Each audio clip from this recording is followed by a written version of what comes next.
Omega Cam, salute. What's good with you? What's shaking? What's shaking? Daddy isn't here. No.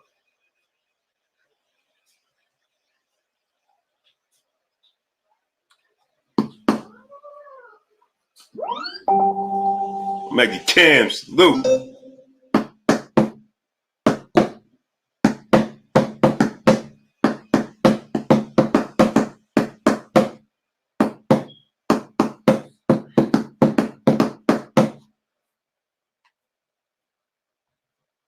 It's good. Retro Dot 79. Larry Lawson 83. Train 22. Lowe's 1420. It's Just Boxing. Avery Apendo. Bernardi Pierre Lewis. Salute. Roy Boy Florida. Snacks B. Salute. I keep meaning to wrench up the people, man. And I keep forgetting, man.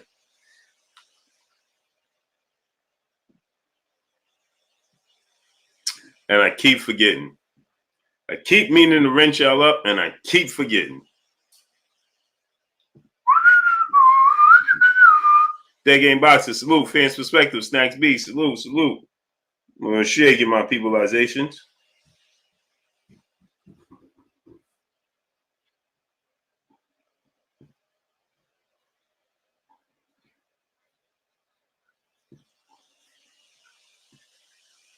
You dig? Trick Nolte, salute. Yeah, I keep meaning to, because it's tedious, man. It's a tedious thing. You dig what I'm saying? It's a little small tedious thing that I got to remind myself to do. You figure deal me?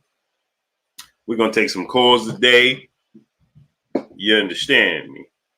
You understand me? We're going to do the calls today.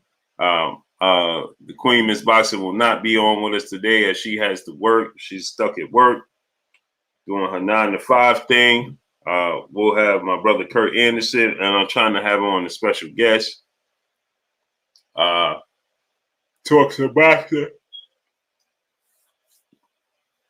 Quan 43, salute. I'm having an issue sending out my links as well. So,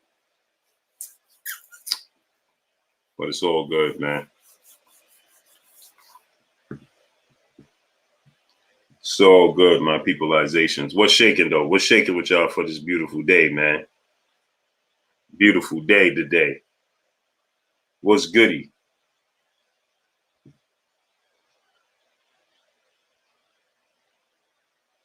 What's goody with my peopleizations, man?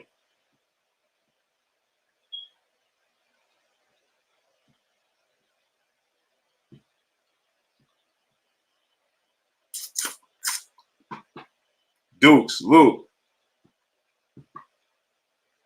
Yeah. Oh, man. I'm a little tired, man. I'm a little tired today, man. Wookie woo. Dane Watson. The Mile of the Plains Bait Pugilism. Salute.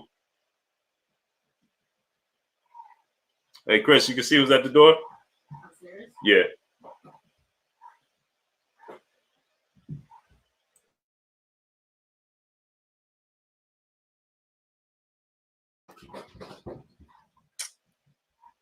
Kaz, salute.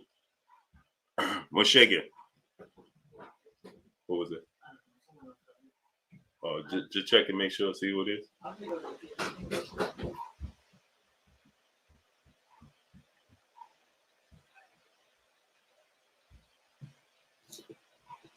There you go.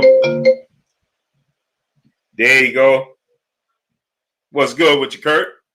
Hey, Blue, man, what's going on with you, brother? What's Hey, going on? What's good with you? Another day in paradise for us, bro.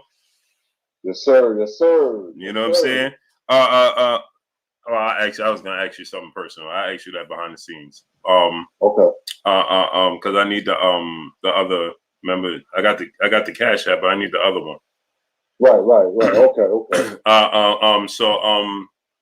You know, I want to talk about, you know, Luis Ortiz saying he don't think Wilder could knock him out or will knock him out in the rematch. And then we got the a big fight that's coming on at a weird time, the Inoue Donaire fight. I'm interested in that fight, man. I'm hella interested in that fight. I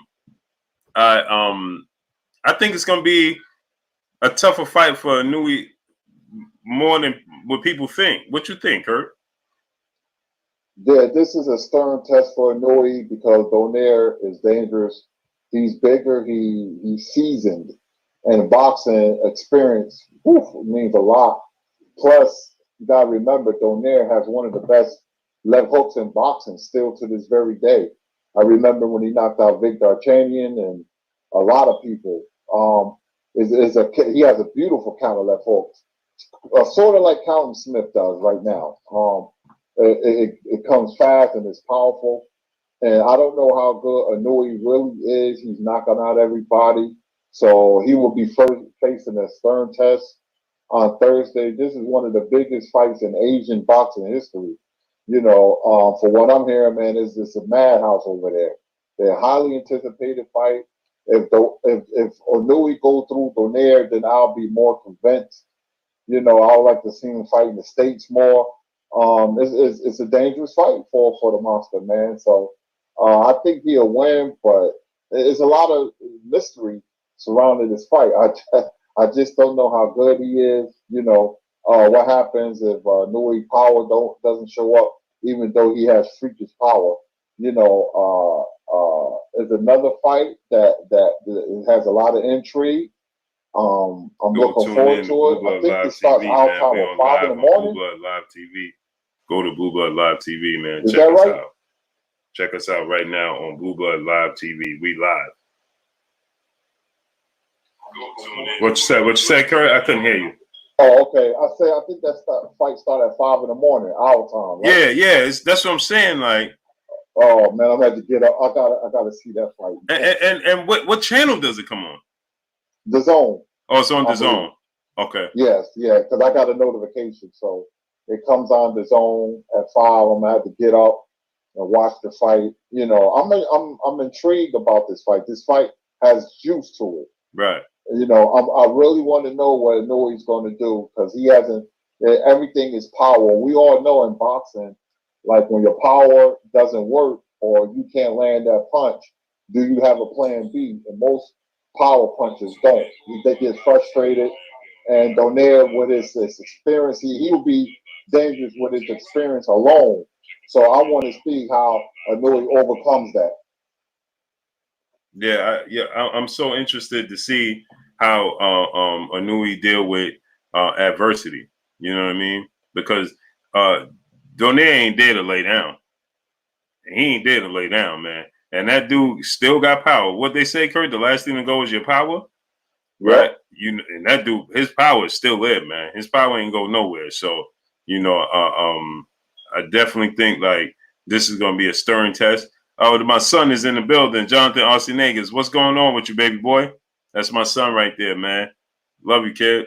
Yeah, this is gonna be a stern test for him, man. And this is the first time the UK gonna have a one-up on us, right? Because it'll be 5. It'll be if it's 5 in the morning to us, it'll be 10 in the morning to them. So they're gonna have a one-up, man. But if it's 5 in the morning to us, that's all right. If you in LA though, because it's 2 in the morning. Exactly. Yeah, you think about it, right? The Canelo Kovalev fight started about 120. So that ain't too bad for them. You know what I mean? 2 in the morning, watch it. But for us, 5 in the morning, that's a weird time, man. You know, that's gym time. You know, you get up, go to the gym or something like that. But you know, I can't wait to see this fight because they both have power. I don't think it's going to the scorecards. I think they both have explosive power, and I think this is a big test for Inoue. And I think that Donaire is going to shock a lot of people. The only reason people are glossing over Donaire is because everybody feels like he's done.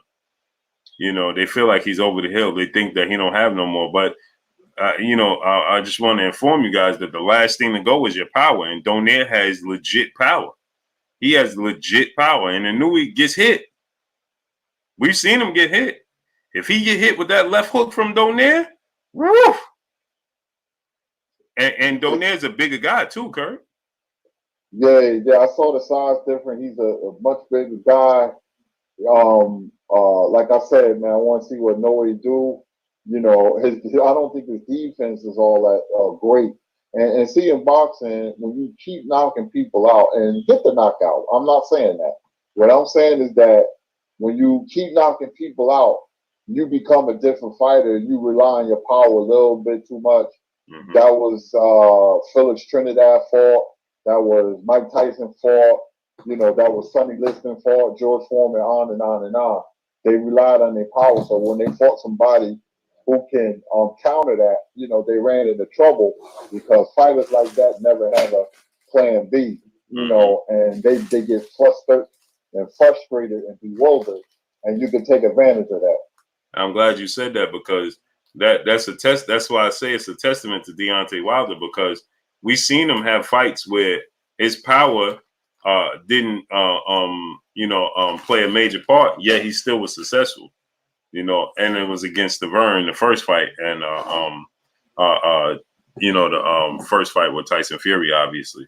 But we've seen him, and in the fight with Chris Arreola, which is, I think, is his most impressive fight, because in the fight with Arreola, he broke his hand and he had third-degree burns on his right arm, and yet he beat Chris Arreola with a jab the entire fight.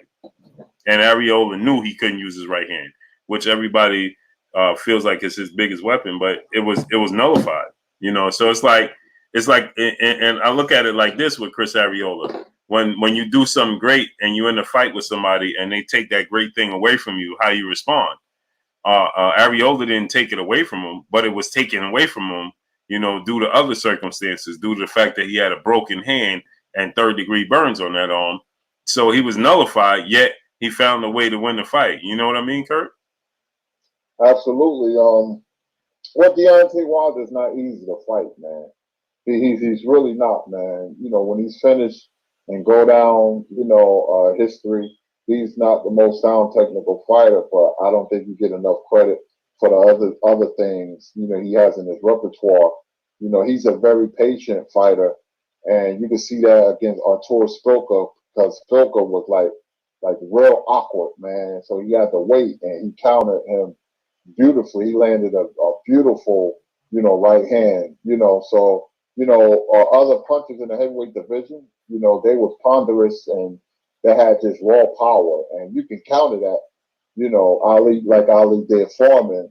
What makes Wilder dangerous is the power, but it's also the freakish athleticism that I'll fear most, and then the power comes second. We know he has power, but you know, I seen him land that right hand going backwards against the ropes against Ortiz. I was like, wow, you know. And so he has many ways of delivering the right hand, plus the jab. But when he uses his jab, he's like almost, you know, hard to beat. He's almost unbeatable. No fighter is unbeatable, but he's like difficult because he's an awkward fighter who has power and athleticism, and he has he has a good, very underrated ring IQ. So when you think about all the things he can do, you know, it makes him a very dangerous fighter, man. Yeah, because it's difficult to get on the inside dealing with him. When he got that jab going, it's difficult to get to work your way on the inside, to get on the inside and deal with him, because you got to take chances to get on the inside, and that means you open yourself up to the power. Salute to Avery Apendo, man. Happy born day. Happy Earth Day to you, brother. Avery Apendo said it's his birthday today. Happy birthday, Avery Apendo. Happy birthday. Yep. Salute to you, brother. Adari T, peace and blessings, Queen. Real McCoy, salute. Quan 43, Stephen Lamontis Hawkins, Donzel X's, Howard Ellis, Pablo Escobar, Renee Bashion, salute. Yeah, so you know, I saw Lenroy Thomas as one of the sparring partners for Deontay Wilder. What kind of sparring partners you think would be the ideal sparring partners? Because I want to transition to the sparring partners that's being used by Anthony and Joshua. But what kind of sparring partners you think would be ideal if you had to choose a current heavyweight to be the ideal sparring partner for Wilder and for Ortiz? Oh man, Wilder. Oh man, he's such a different heavyweight king. Is there a sparring partner? Let me see that can remotely resemble Wilder, man. I got to think about that one, man. Wow, let me see. I don't know, Blue. I can't think of off the top of my head, man. He's in a separate category, man. Man, he's a very strange, freakish type of fighter, man. Somebody that it will be hard to prepare for because he has his own style, man. I can't think of one, but for Ortiz, it would be just somebody like tall and lean, you know. I got to come back to that one because I'm thinking. And the reason I wanted to ask you that and pick your brain for it, because we heard the rumors about Joey Daweko possibly knocking out Joshua in sparring, and I think I don't know if you ever saw Joey Daweko fight in person. I know you know who he is, but I don't know if you ever. I watched him fight in person about 3 times, right? And he reminds you so much of Andy Ruiz. It's not even funny, right? And it's not a coincidence that when Joshua got in the ring with Ruiz, he got stopped, right? And so we heard the rumors that Daweko was having a lot of success against Joshua, and then he gets in the ring with Ruiz, who is I think is like, I don't know how many fighters you could get to mimic your opponent to a T, like Joey Daweko. He's the same height and weight. He's the same build. He's chubby. They look just alike. They look just alike, and they fight just alike. Joey Daweko, to the people that may not know who he is, he just came up short. I watched 2 of his fights that he was absolutely robbed in those fights. 2 fights, he was absolutely robbed in those fights. He's been on the wrong side of the decision so many times that it just don't show up. So he flies under the radar. But that dude could box. If you ever watch him, he looks just like Andy Ruiz. He has the exact same style. But the problem is, I think Joey Daweko is an Italian kid, if I'm not mistaken, and he fight out of Philadelphia. But they're about the same height. They have the same build. He's 29 years old. His nickname is the Tank, but so similar. And for this camp, Kurt, for this training camp, you're preparing for the same guy in Ruiz, and they didn't invite Daweko back, and he's available, and he's signed with Matchroom and the Zone now, so it's a perfect marriage. He's fought on multiple the Zone cards, but now he wasn't signed to them before legitimately. Now he's signed to them. He was supposed to be, just to let you guys know, he was supposed to be the replacement for Carlos Takam for Alexander Usyk, but they sent him the contract. He signed the contract to replace Carlos Takam for Usyk, and guess what? They went with Chazamain and didn't even tell him to the day of the fight. He didn't know he wasn't fighting Alexander Usyk until the morning of the fight. But so he never fought. And now he's available, and he's the perfect match for Joshua to prepare him for Ruiz, yet they didn't even invite him back. I think that's an omission of what took place in sparring. What you think, Kurt?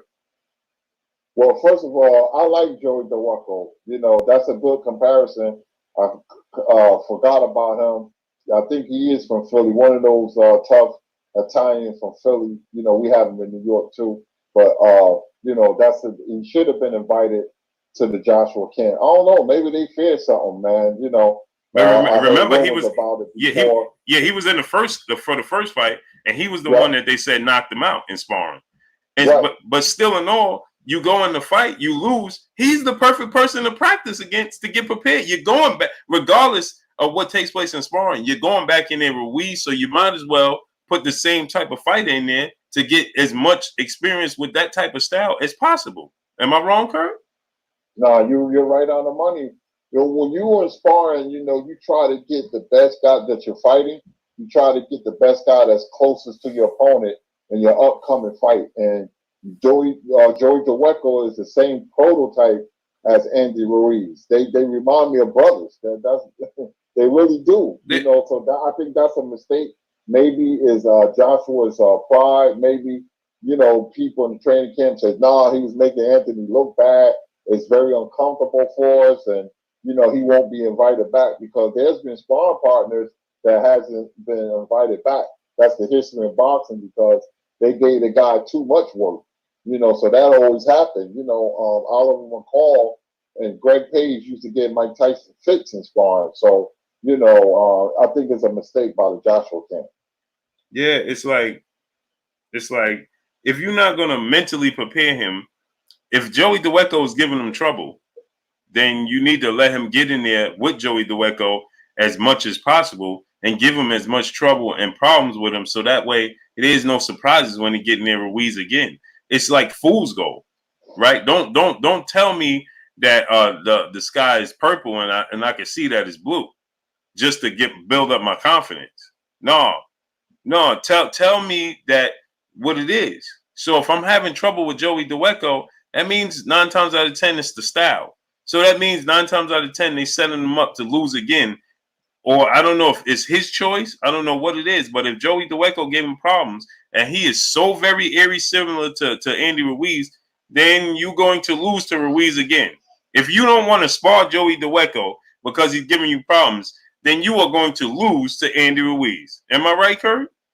Yeah, you're exactly right, man. He should, face, all the smoke and sparring, man. Because like I said, they're the same prototype, man. But Joshua and his camp, they're very cautious. They strike me as being very cautious, and especially now, man. So that fight will be coming up, man, and that fight has a lot of mysticism too, because of the weight loss of Ruiz, and Joshua lost weight too, but he's a very unsure person. That's what makes the fight very intriguing. There's a lot of stuff that you don't know. Yeah, and you know what, Kurt? They brought in Andrew Tabiti. Now, why would you bring in? Now, I understand it.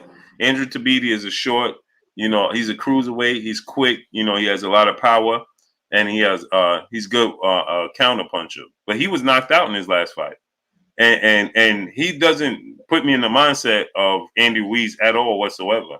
Now, I know he's gonna give you a look. He's short and with quick hands and power, but that's about all the similarities I see. So you would bring in Andrew Tabiti, which I'm sure he's a higher profile fighter right now. So I'm sure you have to pay him more than you have to pay Joey. And Joey being signed to the same company and same banner, I'm sure there's some perks to that.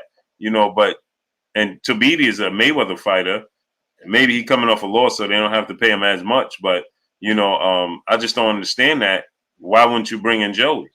I think that's a clear admission that Joey Daweko knocked you out, and you don't want to face that fight again, because Joey Daweko never ever admitted to knocking out Joshua. So they can't even say that, well, he leaked anything. He didn't leak anything. I seen multiple interviews, and I seen him in person, and he told me he wasn't. And when I asked him about it, on and off the camera, he told me he wasn't going to talk about it. So I don't think he leaked it to anybody. He wouldn't even say it in private. So I doubt if he leaked it to anybody. I think somebody it was Joshua's father actually that started hinting at Joey Daweko knocking him out, and then people started putting 2 and 2 together. But I mean, I just feel like that's an admission that you had trouble with Joey Daweko. Point blank and period. You know what I mean, Kurt? Absolutely, man. Joshua strikes me as a guy who doesn't prepare well for a fight. He just strikes me as that. I can be wrong, but I don't think so, man.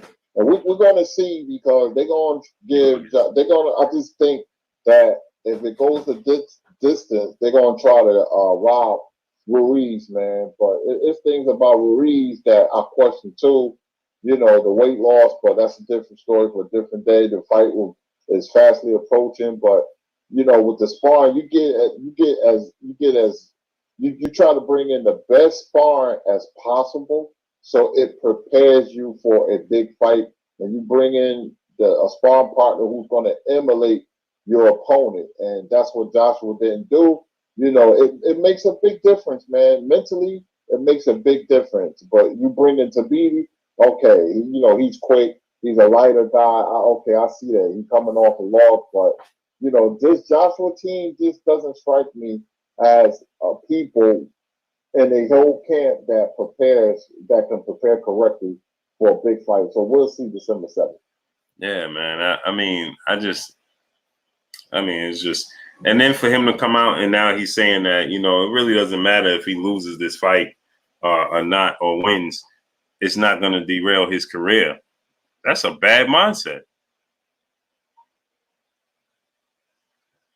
Well, I'll tell you this, man. You know, we talk about all these fights. That now that's a big fight, Ruiz and Joshua, because you know I want to know what the chat thinks. Do you think that was a fluke? Because if Andy Ruiz go out here and get knocked out, then people gonna say like it's a fluke. Some people don't like the way he's been partying a little bit. If he go out there and knock Joshua out, then Joshua's career is going to be in the tailspin. And plus, they're going to be like, man, he's one of the most overrated fighters that come along in recent memory. So I want the chat to tell me which one is it, you know, because I just got this feeling, and I hope I'm wrong. I just got this feeling, I had a premonition that Joshua arm was being raised, man. You know, and when I have a premonition about boxing, I'm never wrong. I hope I'm wrong, you know. So I don't got a dog in a race, a horse in a race, rather. I just want to see a very good fight, man, because the fight has a lot of juice, man. It's for the heavyweight championship. But if Ruiz win, then you got to make that Wilder versus Ruiz, and Fury take a back seat. Yeah, that's my thing. I'm on the same page with you. My I don't care who wins. I truly don't, but I want Ruiz to win because I think it'll bring us that much closer to Undisputed. If Ruiz wins, he's under the same banner with Deontay. They'll find a way to work it out to get a deal done for them to fight for Undisputed. If Joshua wins, he's going to. It's like Sonic the Hedgehog. Y'all know I always use this example. When you collect all them coins and you jump up in the air and you land on the spikes and the coins go everywhere, ping, ling, ling, coins go everywhere, man. If Joshua wins this fight, he's going to start vacating belts. I promise y'all. He's going to start vacating belts, and that means belts are going to be all over the place.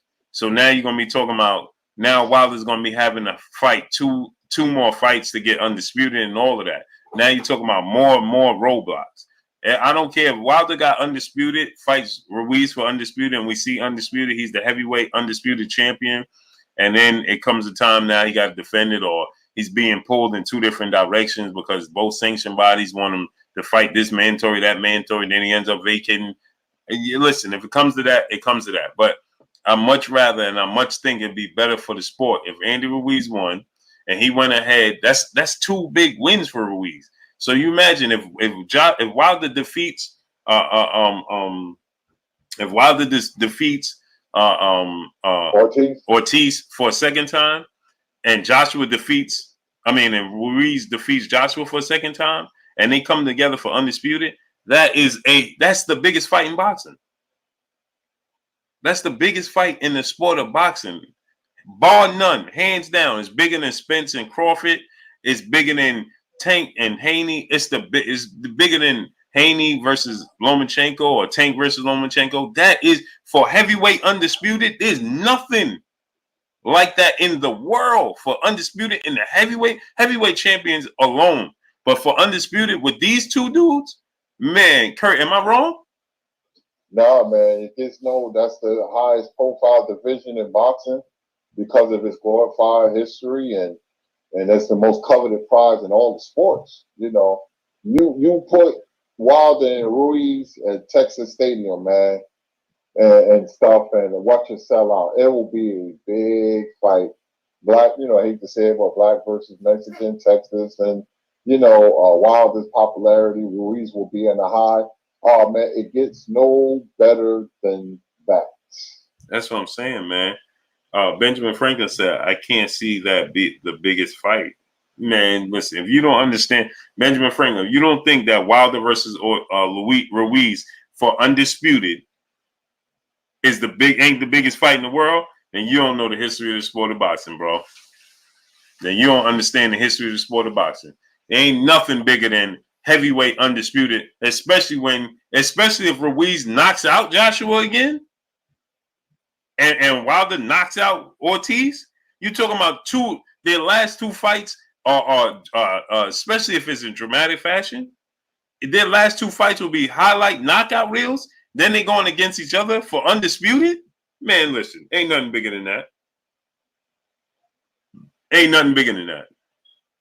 No, it's not Benjamin Franklin. It's not an opinion, bro. There's nothing bigger than heavyweight boxing. That's the history. That's the history of the sport of boxing, hands down. That's not an opinion. It's not my opinion or your opinion. It's a fact. There's nothing bigger than the heavyweight boxing division.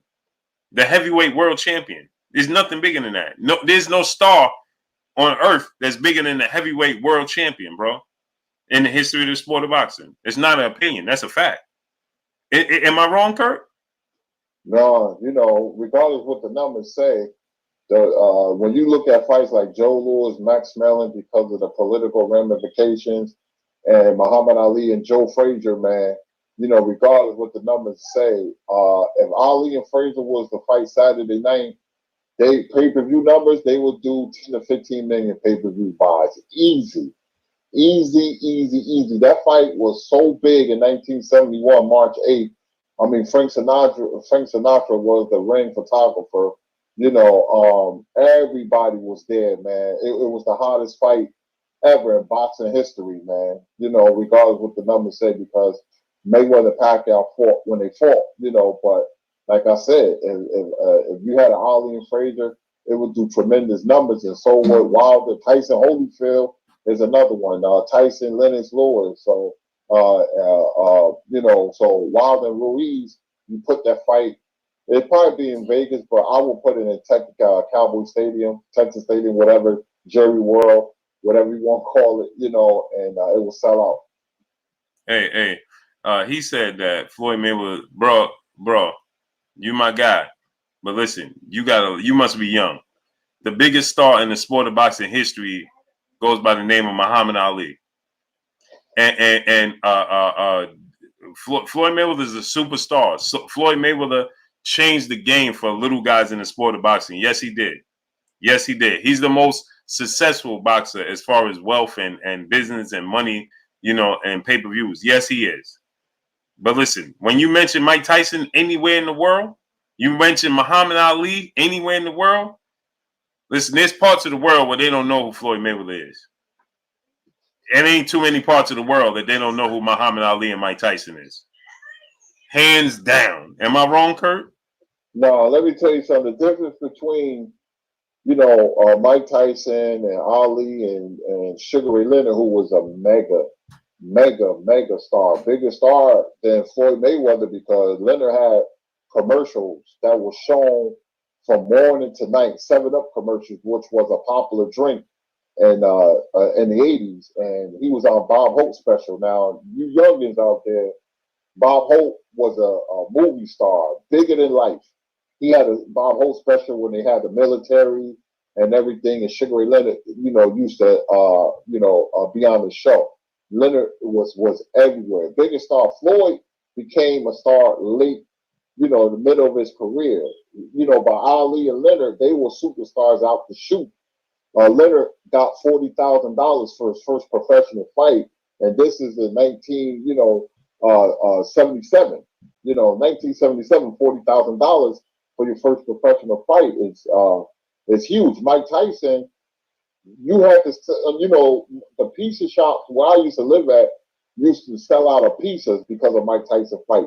You had to order your pizza in the morning or the day before the fight because the owner used to say, we're going to sell out. Every time Mike fights, we sell out pizza.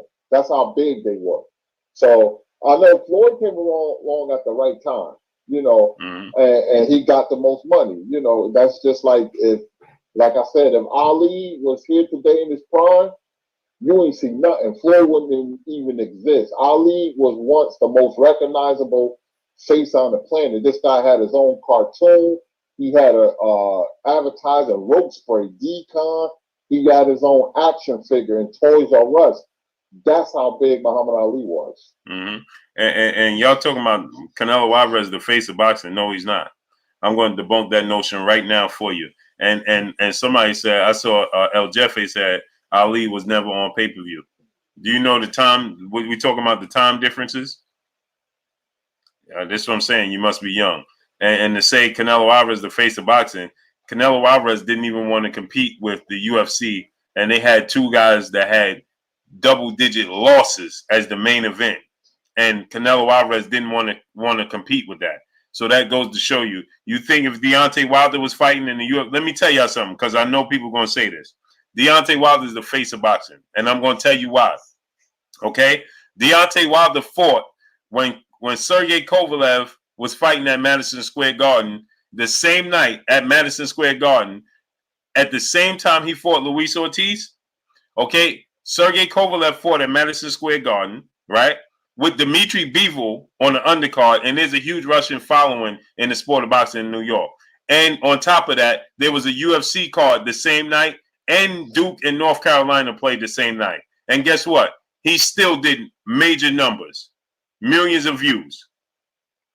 Millions of views. So Canelo Alvarez had one thing to compete with, was the UFC with two guys on it that had double-digit losses, and they held it back on free TV, on free app or whatever, right? You got to pay for the app or whatever, but it wasn't a pay-per-view like HBO or Showtime, and they pulled the card back to 1:30 in the morning. 1:30 in the morning. El Jeffrey, you don't know what you're talking about. So 1:30 in the morning, they pushed Canelo versus Kovalev back. So if he was the face of boxing, they would have went ahead and went with the fight. They pushed it back because they didn't want to compete with UFC. That tells you everything you need to know.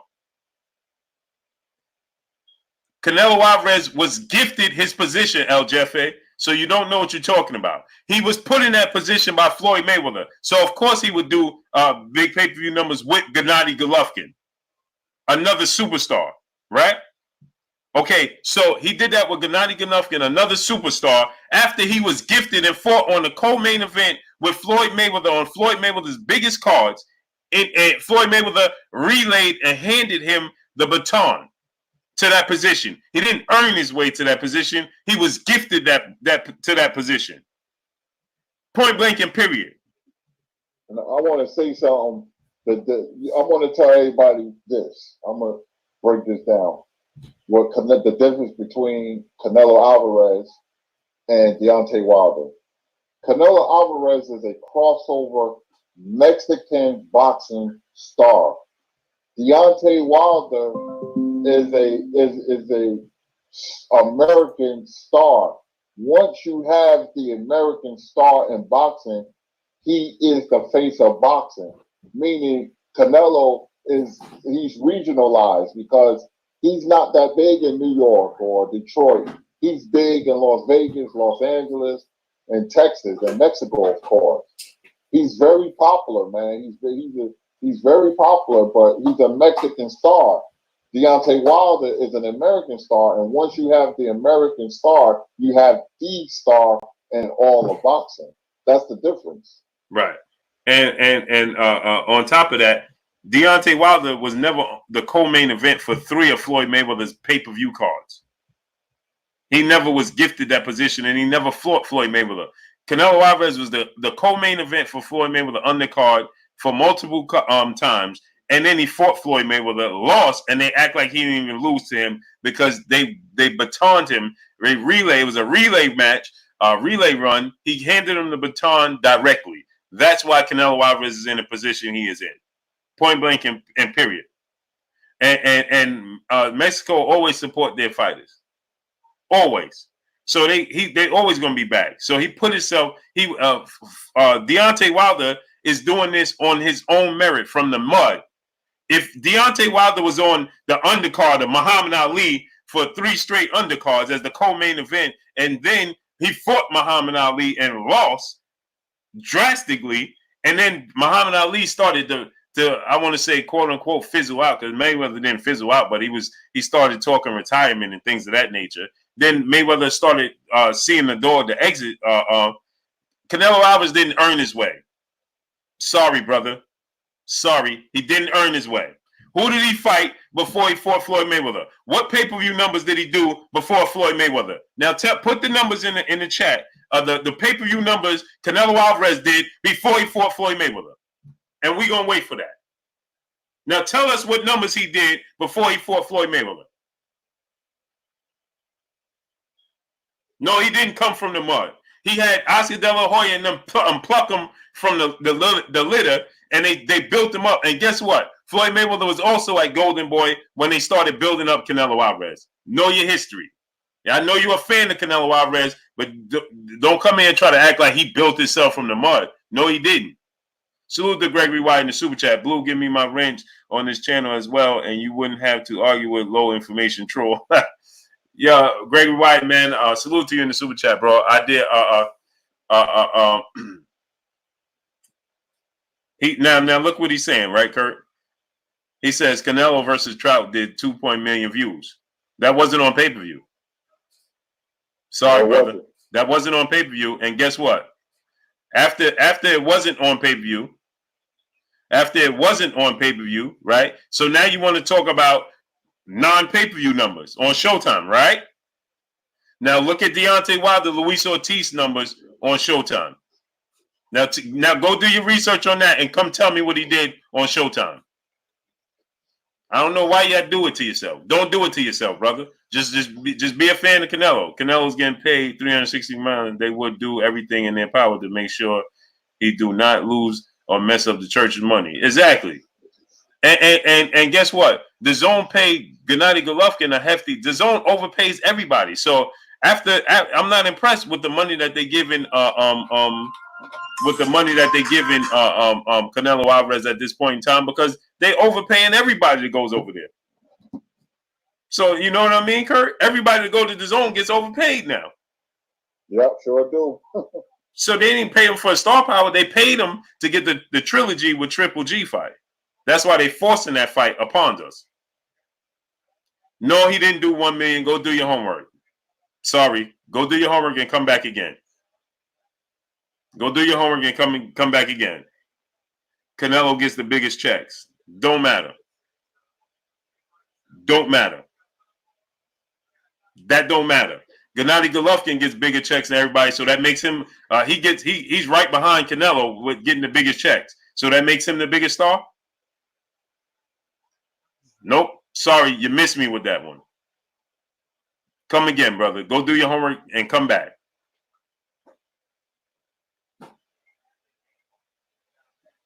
Jose Hidalgo said Canelo is the face of boxing world. No, he ain't. No, he ain't. They know him. If he's the face of boxing, I'm sorry, Blue. No, if he's the face of boxing, how come when he fought Fielding at the Garden, he couldn't sell it out? They gave away 4,000 tickets. That's a fact. Yep. Exactly. Look, and look, Kurt, you just said that he talking about Canelo sold out Madison Square Garden. No, he didn't. No, he didn't. They gave away, actually, Kurt, they gave away 4,300 tickets. 4,300 tickets they gave away for that. He did not sell out Madison Square Garden. Sorry, brother. They gave away 4,300 tickets. See, Blue, I know what this is. I'm going to say this. Mexican history is a big part of boxing. I have all Mexican fighters in my library. I got like 12,000 fights, right? You know, and I think the Mexican fans, Canelo fans, are grateful to have somebody who they deemed a crossover star. They always had great fighters, but never that guy who took the baton from American fighters to become the face of boxing or so they think that he's the face of boxing. So there's a lot of emotion that taps in and a lot of pride, and you want to have a Mexican fighter that's a star boxing. And I don't care where he's from, but these are just, I'm just letting you know that Canelo, he's a crossover Mexican star because he doesn't speak English and he's not well known on the East Coast. He's popular because the difference between a Mexican fight fan, they support all the fighters. Americans don't really rock with any fighter. You got to have a certain type of personality. You got to have a certain type of style that they will push you over the top. But if you're not that kind of guy, they're not going to mess with you like that because you have sports all year round. Football, not even baseball. Baseball is a regional sport. So Yankees are big in New York, Boston Red Sox, Chicago Cubs, and the Dodgers. Basketball is huge here, with the stars. And, you got, of course, football owns everything, and so you're distracted. So if you don't have a fighter like a Muhammad Ali, a Sugar Ray Leonard, Mike Tyson, then, he's going to be popular. He's not going to be crossover because in the last 60 years, there's only 5 fighters who's able to cross over. That's not a lot of fighters. Right. Only 5. And we name them all the time. You know who they are, people. And Ali hit his prime when I was born. I was born in 1966. But Ali got his fame because he had the opponents. Things has to break right for you to become a star. Leonard Ali was on network TV. They had the Olympic pedigree behind him, and they had the opponents. Leonard had 3 super fights in the span of a year and a half. I don't know what fighter did that. I mean, not big fights. He had 3 super fights. The 2 fights with the Rand in 80 and the Leonard Hearns fight in 81. Tyson had Holyfield. They, brought out each other. Tyson was a mega star too, a crossover star the world over. Mm-hmm. And Canelo is not on that level, but see, I understand the fan bases. American fans don't rock out to every fighter. So it seems like we don't support our fighters, but when you look at the views of Deontay Wilder and Adrian Broner, we watch the fights, but they just not crossover like the other fighters did. Mm-hmm. And salute to Bo One and Super Chat, which brings me to my next point. Kids never smoke, never do drugs. Yep. So now he goes, they gave away 3,000 tickets for Fury. I didn't ask you that. You said that Canelo sold out Madison Square Garden. I said, no, he didn't. They gave away 4,300 tickets. Now you're trying to change the angle. Well, they gave away 3,000 tickets for Fury Wilder. No, that's not what don't try to move the goalposts. You see how they try to move the goalposts, Kurt? No, you said you came in here and claimed that Canelo sold out Madison Square Garden. No, he didn't. So when I proved to you he didn't, then you're trying to say, well, they gave away tickets for Wilder. I didn't say that Wilder completely sold out the Staples Center in LA. You said that Canelo sold out Madison Square Garden, and I said, no, they didn't. So you're trying to tell me that, so if that's the case, then neither one of them sold out their venue. So what you're talking about? And in all actuality, they had to give away more tickets for Canelo than they did for Wilder. So that says a lot. And guess what? The Staples Center holds more seats than the Barclays Center. Let me tell him something too. If Canelo was a crossover star, that theater, that arena would have been like if Miguel Cotto or Felix Trinidad was fighting.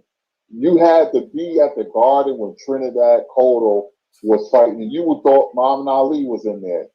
Seriously. It was that noisy and that raucous. If Canelo was a crossover star, that arena would have been sold out soon as the tickets went on sale. Yep. It wasn't. When Trinidad, you and I forgot about that, Kurt. Yeah, you're right. When Cotto and Trinidad fought at the Garden, forget about it. Forget about it. It is over. Like when they fought there, over. Yeah, okay, Jeffrey, man. You don't know what you're talking about. It's clear that you are a fanboy of Canelo Alvarez. So you probably got on Canelo Alvarez trunks and Canelo Alvarez bandana on right now, bro. So I'm sure why would you say anything other than? So yeah, Kurt. So but how do you see this fight with Wilder and Ortiz playing out? You know, and the fact that Ortiz feels like because of his new strength and condition with Larry Wade that he can't see himself getting knocked out. I mean, that's a bold thing to say. Well, unless he's Pernell Whitaker that night, he'd be most likely getting knocked out. He may have his moments. I just think that, you know, he hasn't looked the same since the Wilder knockout. You know, he fought a couple of times, I believe. Wilder coming off a scintillating knockout over Dominic Brazil. His confidence is through the roof. You know, he's just in his prime right now. When you have a big fight, I usually go with a fighter who has the most upside. Most of the times, that fighter comes out victorious. I just think Wilder get him out of there 7. I don't think it's going to be tougher like it was the first fight. I'll be surprised if it is.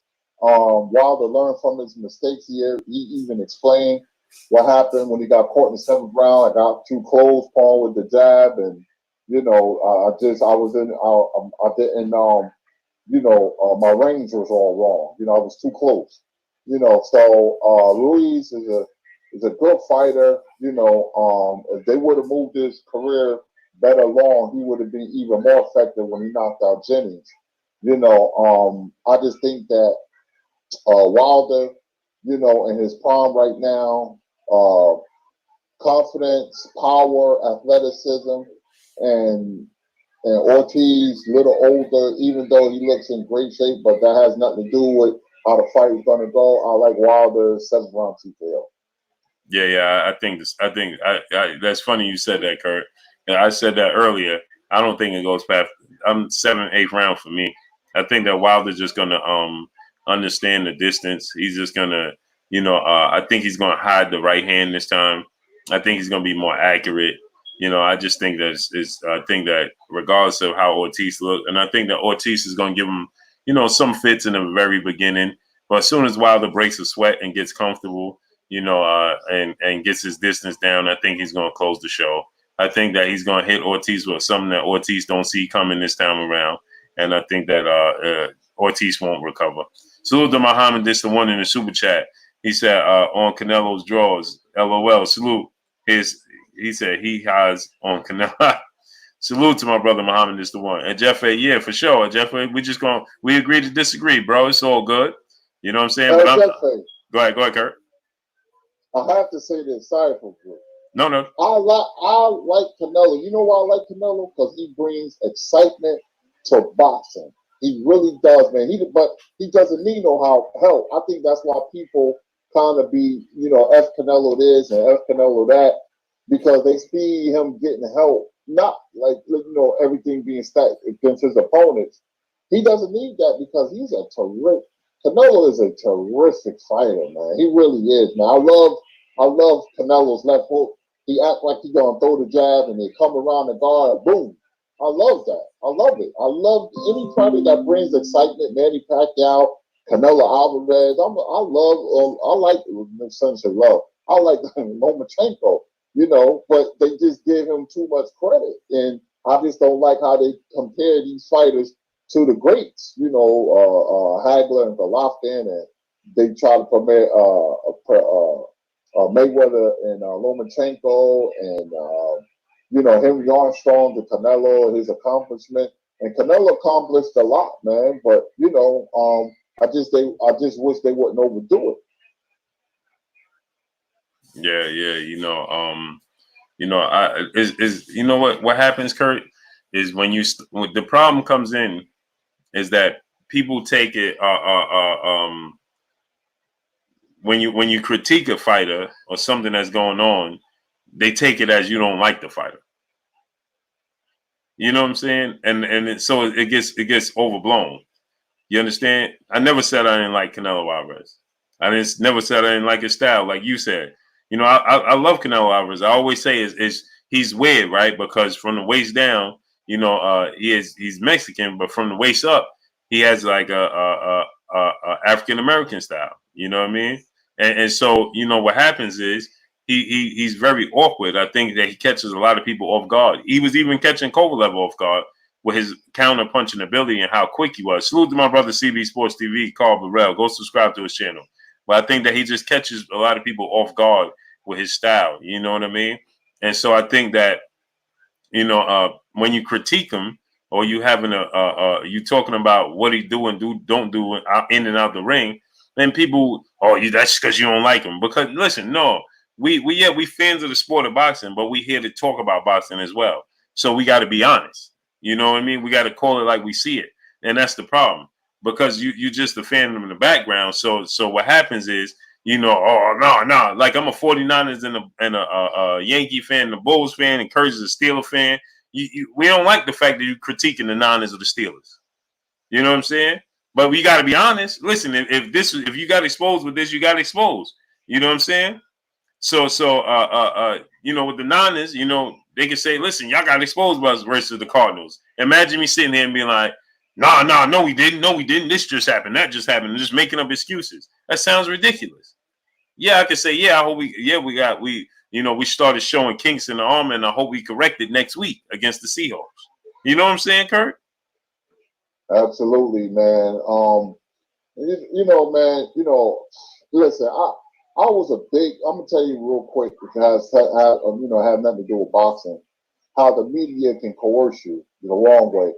You know, there's a player by the name of Chris Mullin, bad white boy, can shoot. You know, and we was Chris Mullin fans, and when they start saying he's the best player in the country, this and that, when you had Patrick Ewing to Georgetown, you know, me and my brother was getting pissed because they tried to put him on a pedestal, you know, and that you know, you didn't have to do that because he was already a good player, and I think that year he got Player of the Year over Patrick Ewing, so that kind of like really started something and made us like go the other way. But that's just like boxing. Canelo don't need no help, you know. And I'll pick Canelo to beat a lot of people because they don't understand what it. They don't. A lot of fighters don't have what it takes to beat Canelo because they don't know how to win on the big stage. You know, Canelo is very seasoned and very experienced. That's why today, if they was to fight Canelo and Charlo, I'll pick Canelo. You know, maybe he feels uncomfortable, or maybe he has some doubt. Canelo, Andre, I'll pick Canelo because these fighters like that, Andre and Charlo, they got to show me that they can win on the big stage. See, it's different fighting the Brandon Adams and the Caraballs, but the pressure's on when you're in the ring with Canelo. It's not easy winning big fights on the big stage. It's a psychological thing.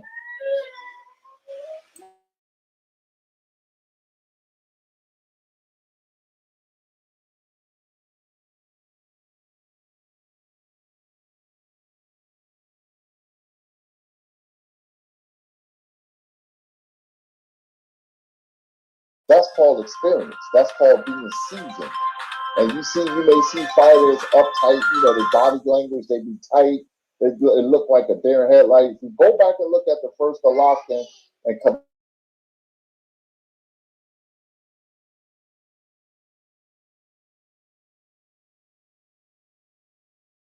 after the third round, but you know, that's what I see. And I'm like, you know what?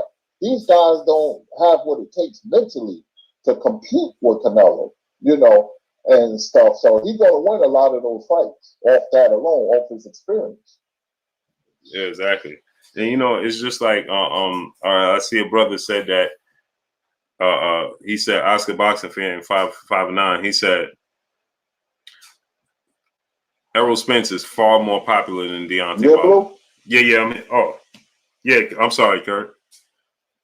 He's Oscar boxing fan 5'9" says Errol Spence is far more popular than Deontay Wilder.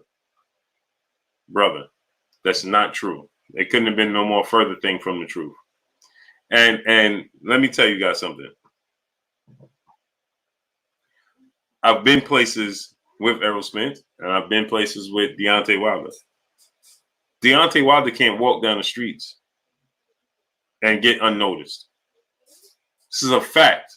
I've been with him in multiple cities. He cannot walk down the street and not get noticed and get mobbed. He can't do it. Now, I'm not saying Errol Spence don't get mobbed. because he does. But there's occasions where Errol Spence could go places and somebody may not notice him. That don't exist for Deontay Wilder. It just don't exist. He absolutely cannot go anywhere without getting absolutely mobbed. And I'm not saying that this doesn't happen with Errol Spence, because it does. But the difference, the popularity is different. Who in the doesn't know who Canelo is? You gotta be. There's a lot of people that don't know who Canelo Alvarez is. There's a lot of people that don't know who Canelo Alvarez is. That's a fact, regardless of what you like to believe. Because people like to believe that Canelo Alvarez, because you see him in certain places. You want to know when a fighter is popular when he's a crossover star, and I always say this, you ask a little kid or you ask a girl who know nothing about sports. Ask them, and they can tell you, yeah, I know who that is. That's so-and-so. Then he's made it. And and I'm not saying go ask a Mexican girl Guadalajara because she's going to know who he is. And I'm just saying go to Detroit or Mississippi and ask who Canelo Alvarez is, and they'll tell you. Right. You see what I'm saying? Like, I don't get what you guys think, don't understand. What are y'all doing? What is your sister doing? You guys, Deontay Wilder, when we was in Dallas, let me tell you guys this. When we was in Dallas, he didn't fight. Floyd Mayweather was there. Errol Spence was there. Adrian Broner was there. Multiple stars was there. Mikey Garcia, everybody was there. It took Deontay Wilder an hour and close to an hour and 10 minutes, and I recorded it. So this is how I know exactly how long it took, because I still got it on my camera. The exact time from when I started recording. From the moment he got up from the ring, right, when the fight was over, Kurt, to get to the back, it took him like an hour and 8 minutes. I seen when he got mobbed, and don't forget, Blue, he got mobbed in Ireland too. And Ireland as well. I was surprised. I was like, man, I underestimated his popularity myself, man. But you can see he was on Billions, one of my favorite shows. He was on Magnum PI about a month ago. He got movie roles, what I understand he's looking into. He's going to be on G.I. Joe, the new G.I. Joe movie. It's 3 movies going to come out that he's going to be on. G.I. Joe, I forgot the other 2, and I don't know if I can't even announce them. But G.I. Joe is one of them. The other 2 I can't. I was getting ready to slip up and say something, but that I wasn't even supposed to say. But G.I. Joe is one of them, and there's multiple movies. It just is what it is. It is what it is, man. And after he do these movies, Kurt, it's gonna be a crossover star. Yeah, he got a presence to him, man. And, like I said, I'm not crapping on Canelo. I'm a Canelo fan. I just wish he doesn't need no help. He doesn't need to be manufactured like they're trying to do. They're trying to, they don't want him to lose again because it becomes business. But it's not Canelo's fault, because Canelo is the one who said, give me Lara, not Oscar. Oscar is trying to keep him away, but he said, no, let me fight Lara. Canelo is a born fighter. You can tell. Canelo is a born fighter and a damn good one. And I just want to see when his career is finished where I'm going to put him, because, he's already going to the Hall of Fame and stuff. So he'll be one of the best Mexican fighters ever. So he doesn't need no help. Let him do it on his own, man. Let him fight the best fighters. If he go in there and beat the hell out of Charlo and Andrade, what else can you say? You have to give this man his props. If he go in there and beat better Beaver, you fight him, or Beaver, I'm going to be impressed. I'm going to be very impressed. Because the old school Mexican fight fans, they don't rock with Canelo like that. Eric Morales and Juan Manuel Marquez, they criticize him every chance they get. And those are 2 great fighters. Mia said 2 guys popped for Clenbuterol today. Oh, wow. Wow. Yeah. Roger Hernandez, salute. We're gonna he says Hernandez says Wilder only sells out in Brooklyn. Man, y'all got a lot of research to do, man. He sold out in Alabama. He's from Alabama and he's selling out Brooklyn. I mean, I don't know, man. I mean, you say tomato, I say tomato. You say tomato, I say tomato. Put it like that. Right. You know, I mean, I think you're underestimating Wilder's popularity, bro. You know, I mean, I think you are. I did it, you know, so I'm not going to be a hypocrite. And I understand how popular this man is. And like I said, Canelo is a Mexican crossover star. He's not an American star. That is the difference. And furthermore, let me just tell y'all, because let me tell y'all how this sounds. You saying Wilder only sells out at the Barclays Center. Well, he sold out at the Barclays Center. That's not the most famous arena in New York. That would be Madison Square Garden.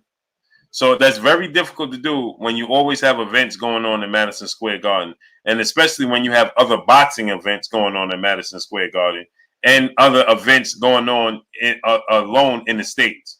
So the Madison Square Garden is the attraction in New York. If you've never been here, that's the attraction, right?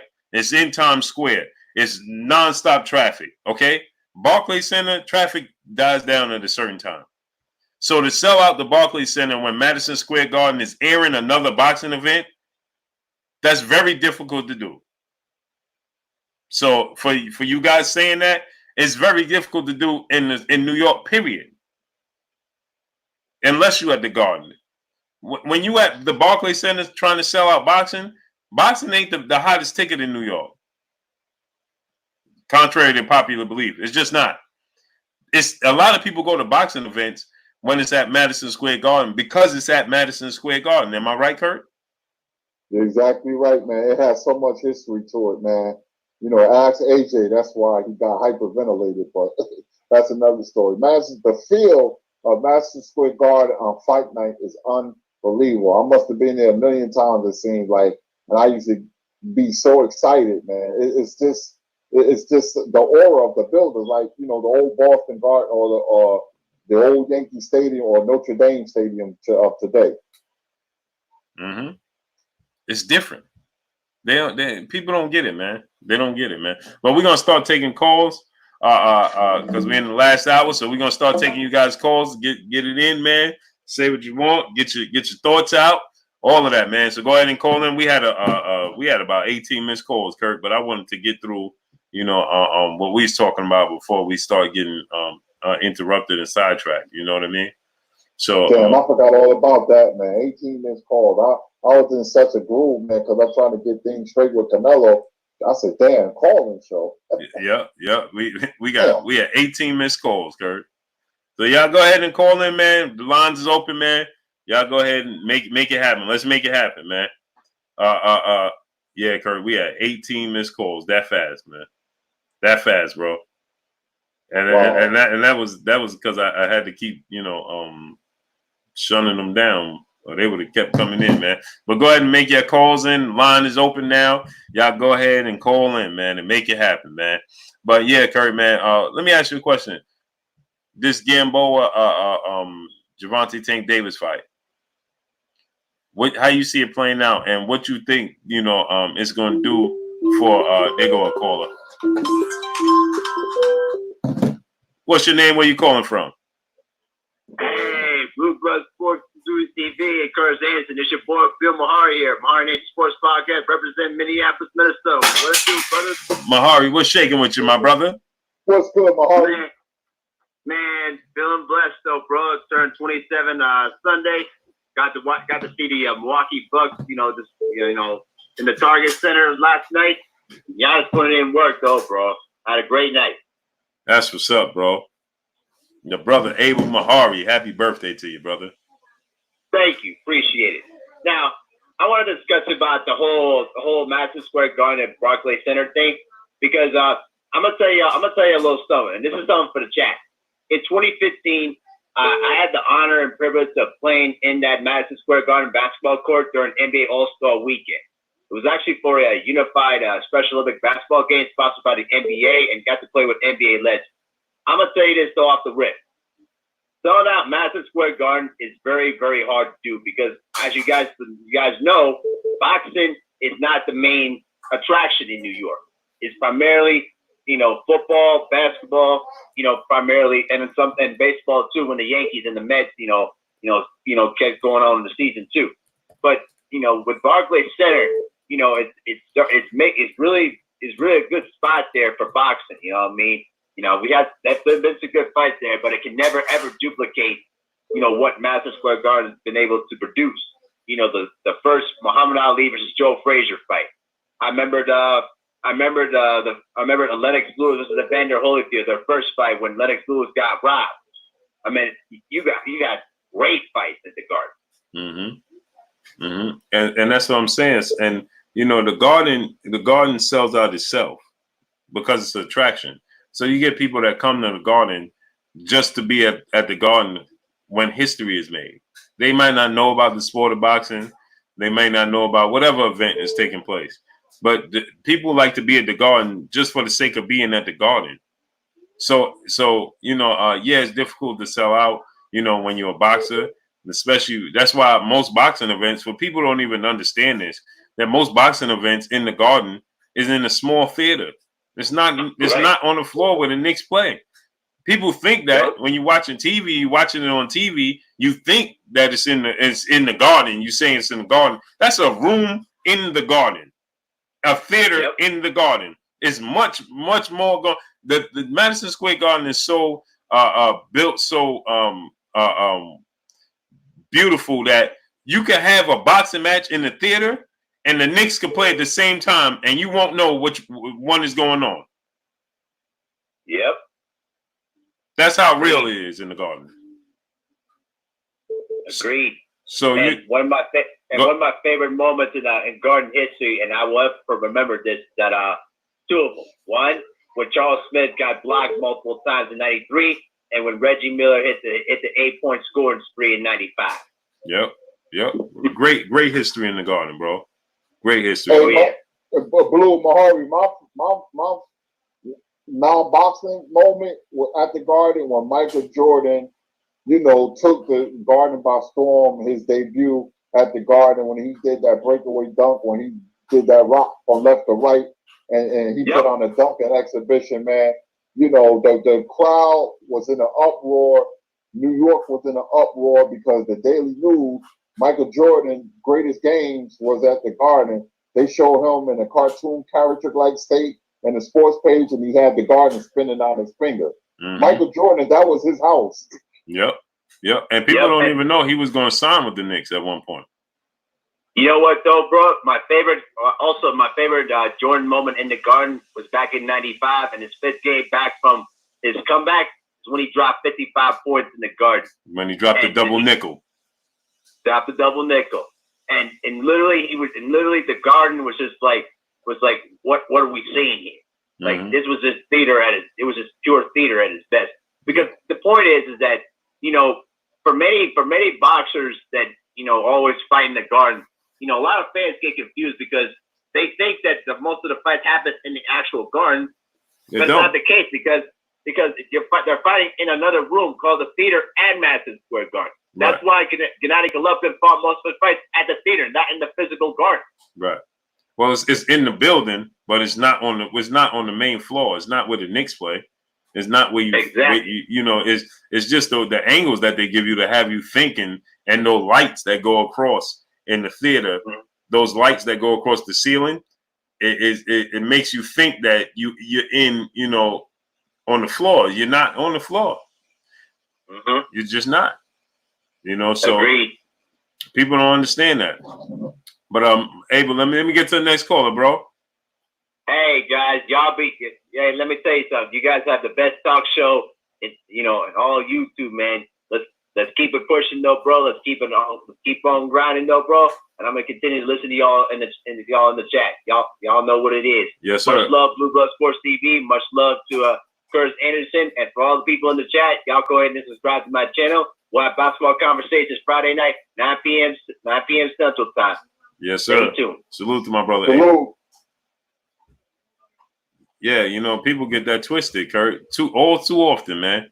Hey, they fought in the Garden. I just don't like the burst people bubble. Yeah, they did. There's just the theater in the Garden. I don't know how many arenas have that type of stage. What's your name? Where you calling from? Yo. What's your name? Where you calling from? It's Muhammad is the one. Muhammad is the one, Blue. Oh, what's going on with you, bro? First and foremost, how's your health, brother? Yeah, brother. I'm in the rehab now, so okay. Trying to get myself together, you know? Yes, sir. Yes, sir. We Yeah. appreciate you, bro. You know, man, you know, Muhammad, I talked to him, that's my brother, man, and good dude, man. We talk a lot about high school basketball. Muhammad's the one got vast knowledge, man. So, you know, we'll talk again. Yeah, I used to coach high school basketball back in '92.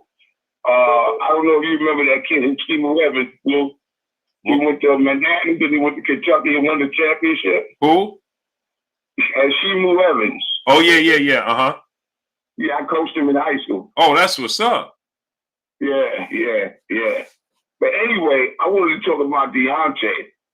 And, okay, Luis Ortiz talked about what kind of shape he's in, right? Mm-hmm. But I noticed when he knocked out Brazil, he was like he had a lot more to offer skill-wise. I'm talking about Deontay. Mm-hmm. Man, if you looked at it, because he caught him with that punch, but he looked like a lot more of the arsenal was coming. I mean, maybe it's just me, but he looked like he really improved in his arsenal. And before, I know he used to be like a strictly head hunter, but I noticed he's going to the body now. He's going up and down. I think we're gonna see something really funky when those two fight. You understand? Mm-hmm. So I agree with you. Yeah, beware, everybody. Those of y'all that say Deontay ain't nothing, watch this show coming up. You understand? Because I think he's really gonna lay it on this cat. Yep. You know, but I know you got other callers, man. I just wanted to chime in real quick. Hey, yo, man, I'm trying to get one of them blue blood hats, man.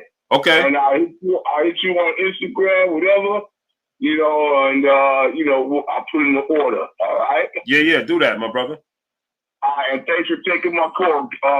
Definitely. And fight doctor, my Yes, man. sir. We'll talk, okay? Call me anytime, bro, man. Hope you feel better. Hope things going right. Yeah, I'm getting there.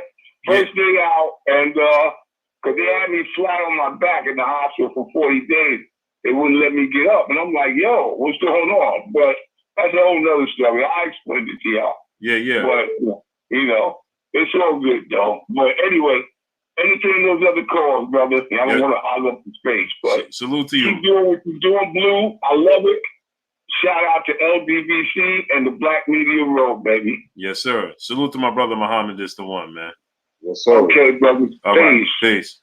Peace. Yeah, man.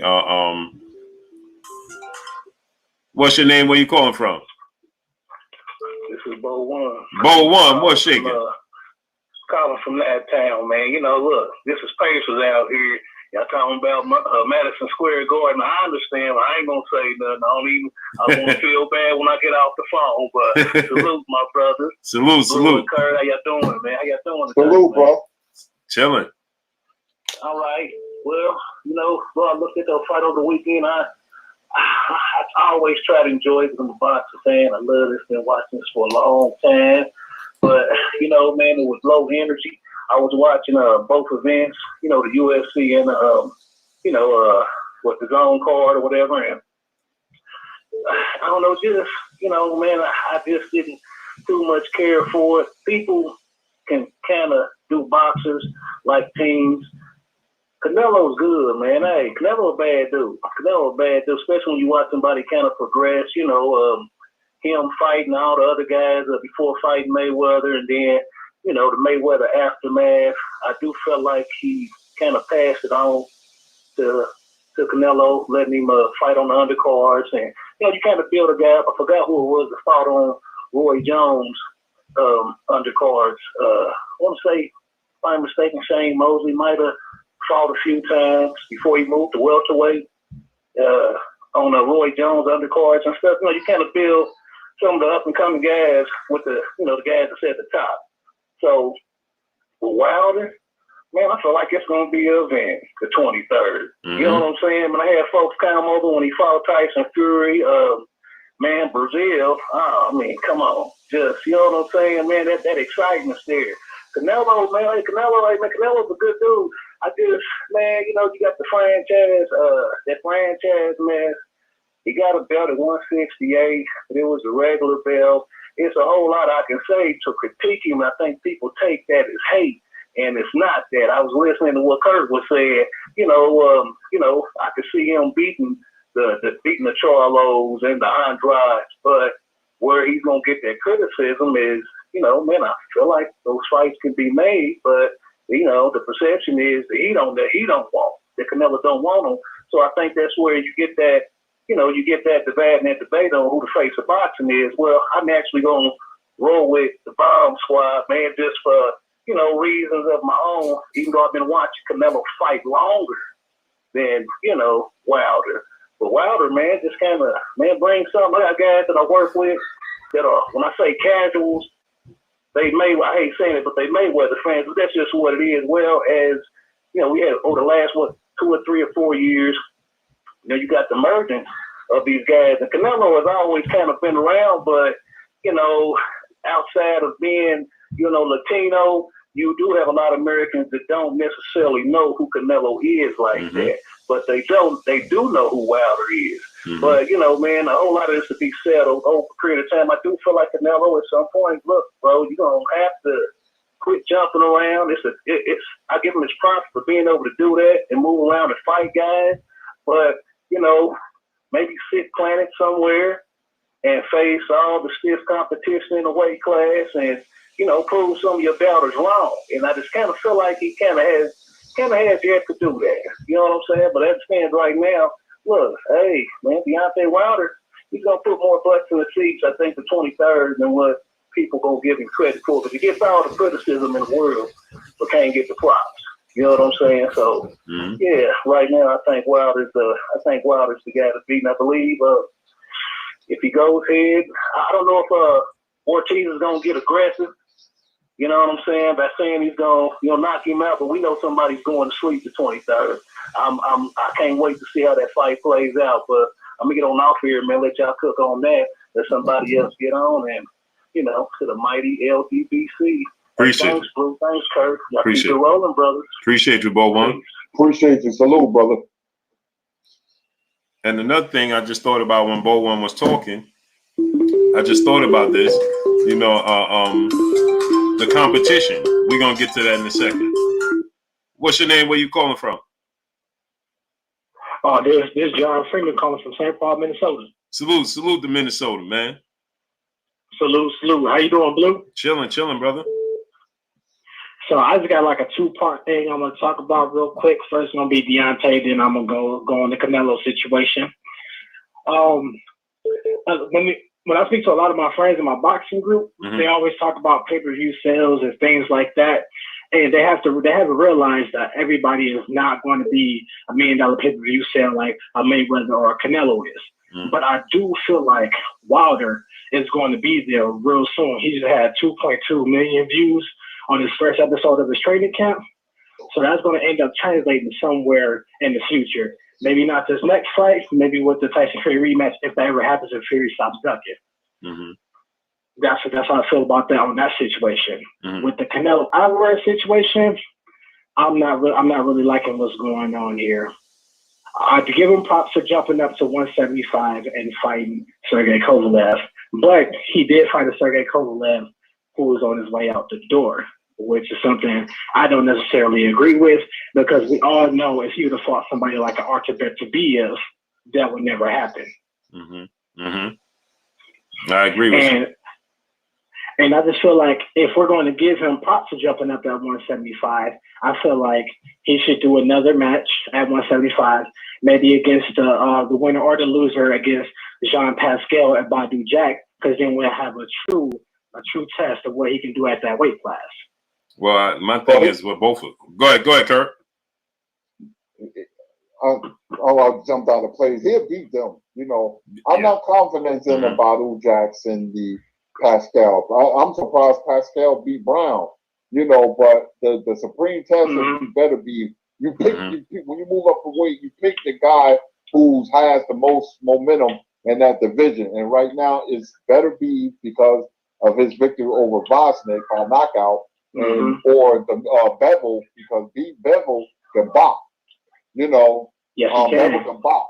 But you know, like I said before, man, you know, I would pick Canelo and most of those fights because them young fighters have to show me, are they mentally, I'm asking you this, Bowen. I mean, I'm asking you this. Are they mentally prepared to take on Canelo and perform to their standards? Do you think they be mentally ready to be on the big stage? Do you like the way Charlo's career has gone? Not me. Yeah, and I was Kurt. That's exact. You took the words right out of my mouth. Like those two guys, Badu Jack and Pascal, they're on the same level as Kovalev. This the same plat. They in the same boat. Now, I would tell you this though. I think Marcus Brown will give him a lot of trouble because he could use the ring. Marcus Brown. The problem with Marcus Brown is he was getting caught with hooks that he didn't see from Pascal, and Pascal was real awkward, you know. But his boxing ability, you know, is going to give Canelo a lot of problems because he could use movement. But I want to see Canelo go ahead and fight Arthur Beterbiev. Go ahead and fight Beterbiev. I agree the whole time because Beterbiev 15-0 with 15 knockouts. We haven't seen really Canelo's chin get too tested because he's always fighting guys either on their way out or almost out on their way out. Yeah, so I would love to see that. And another thing is you can't use size because Beterbiev is smaller than Kovalev. Exactly. So go ahead and make it happen. If he is who they say he is, and all his fans say he is, and the boxing world say he the face of the sport, and he did the Kovalev, you praise him to the heavens. Fight Arthur Beterbiev. He's less seasoned and less experienced, and than Kovalev by far. So go ahead, and he got 2 belts, and he got that green strap, and he got the green one. So go ahead and fight him. Yeah, I agree with you all the time. Fight Arthur Beterbiev. We'll see what you can do at that weight class, and then you be finally one step closer to finally undisputed. Like he said, he wanted to do at 160, but we all know that didn't happen. Right, and so and then he wouldn't have a problem fighting Bivol, right? He would be undisputed. Yeah. You see what I'm saying? Exactly. If he beats Beterbiev or Bivol or Andrade and Charlo, I got nothing to criticize Canelo about because now he's showing me he's beating the guys we want him to fight, but he got to fight them. And we don't know if they can beat him until you step in the ring with them. But what we saying is like you're avoiding these guys, so you must feel some kind of way. But if you wind up fighting them and beating them, I can't criticize them anymore. There should be only 4 people on Canelo Alvarez's radar right now. Arthur Beterbiev at 75. If you go to 68, what's his name? Caleb Smith, right? Caleb Smith, yeah. And if you go back down to 60, Charlo and Andrade. That is it. I don't want to hear no other names for Canelo Alvarez. If it's not, and that's 4 opponents, 4 viable opponents at any weight class he so choose. Make it happen. And they're all champions. And they're all champions. Exactly. So, and like you just said, brother, they're all champions, right? So that means it don't matter who of the 4 he fight, it's going to be for a unification bout. Make it happen. And I don't want to hear anything about no mandatories or anything. I want unification bouts from Canelo since he has 3 belts or 3 belts in 4 weight classes or something like that, whatever, if he counts the WC French fries belt. And let me tell you something. He automatically jumps the line in the WBC because of the franchise belt, right? Yep. Yeah. So there's no problem with him fighting either of these guys, is there? Nope. And guess what? So according to the WBC and according to their rules, when you're the franchise champion, you carry that belt wherever weight class you go to. So if he fought Caleb Smith at 168, guess what? That means he'll be the WBC and the WBA champion if he beat Caleb Smith. Exactly. So that means he ain't fighting Caleb Smith for just a belt. He's fighting him for a unification match. So any bout out of those 4 is for unification. Mm-hmm. And then if he fought Beterbiev, he'd have the WBC franchise and the regular belt. Oh no, and the IBF. Yep, and IBF. So let's make it happen. And then guess what? Canelo Alvarez said it out his own mouth, and so did his trainer, that they thought that Sergey was the best of the champions, right? So I think we all in agreement that Beterbiev is better than Bivol, right? Mm-hmm. I think Beterbiev is better than Bivol. I think he'll beat Bivol. What you think he'll beat Bivol, Kurt? Well, I favor Beterbiev because Bivol seemed to be missing something his last couple of fights. I had him better than Beterbiev, right? Maybe like a year ago, but Beterbiev forged ahead, with the victory over Vosnik. Yeah, he caught up to him. So that's what I'm saying. So we all in agreement that Beterbiev is the better of the two, right? So if you go ahead and you felt like Kovalev was the best out of the champion, you beat him. Now Beterbiev is a step down from Kovalev according to their method, right? So you beat Beterbiev, and then you should be able to just go ahead and be undisputed against Bivol, right? Nobody will argue with that layout, right? And if you go down to 68 and fight Caleb Smith, nobody gonna argue with that. I ain't gonna argue with that. I would love to see that fight, right? Yeah, especially since Caleb Smith the one calling him out, right? And then on top of it, he fought for a version of Caleb Smith's belt. Caleb Smith is the regular champion. So go ahead and fight him. And if you say, nah, that's not a good fight, well, there's other champions at 68 because we got David Benavidez. That will be a huge fight for Mexico, right? Because they say Mexico is the following, right? That would be a huge fight. The slick fighter, Caleb Plant. And then you got Caleb Plant there, right? So it wouldn't be no problem. And then you go down to 60, we already know what's waiting for you there. So he's not short on opponents at all. But listen, bro, we're going to have to get to the next call. I appreciate you calling in. Salute, Blue. Salute to you. Always love. Salute. Appreciate you. All right. What's your name? Where you calling from? What's going on, Blue? It's G5 Gabe, man. You know, I'm in Dallas, man. My brother, G5_Gabe in the building. What's good with you? What's happening, man? Kurt Sugar, the historian. What's good, my man? What's good with you, brother? Oh, man, nothing much, man. Hey, it's Caleb Plant, not Caleb Smith at 168. No. Caleb Smith at 68 too, because he holds the WBA. Oh, he is? Okay. Yeah. Oh, he has the WBA. Oh, yeah. my bad. No, he has the WBA. I'm playing Caleb Plant too. Yeah. Caleb Plant definitely, but Caleb Smith has the real. See, they tried to dismiss, and this is what they tried to do. They tried to dismiss Caleb Smith. He's the real WBA champion. When Canelo fought Rocky Fielding, that was for some international nonsense version of the WBA belt. Caleb Smith is Caleb Smith is the champion there. And so they act like that's why Caleb Smith came out and said what he said, because he like, listen, they're acting like this dude is the 168-pound WBA champion. No, I am. And if you want that title, you got to come through me. Right. And it's easy to make because Caleb Smith is a DAZN fighter and he's under Matchroom. Yeah, some matches they don't make. I don't understand, but I'll make a few points and I, let the calls keep going. On the Canelo thing, man, it's kind of hard for me to put him in a pound for pound with the whole steroid thing or whatever. But that doesn't take away that he's a great fighter, And I agree with y'all 100%. When you make one statement that people disagree with, when it pertains to Canelo, they're in uproar. Mm-hmm. Oh, you just don't like Canelo. You don't like the Mexican fight fan. You just hate. No, it's not hating. But he had came out of his own mouth. I want to be undisputed. Mm-hmm. Well, like the people in your division, quit going up and back down and up and back down. Like, I'm curious to see what his next move really is. You got this belt. I don't think he's gonna fight Beterbiev. I don't think so. I think he'll fight Bivol before he fight Beterbiev, because Beterbiev is gonna make sure that you got a chin and a jaw. Because brother can hit. Right. And they're gonna make it hard for him because Bivol is on Matchroom and DAZN, so that's an easier fight to make than Beterbiev. Right, but I actually think he'll beat Bivol. He can box.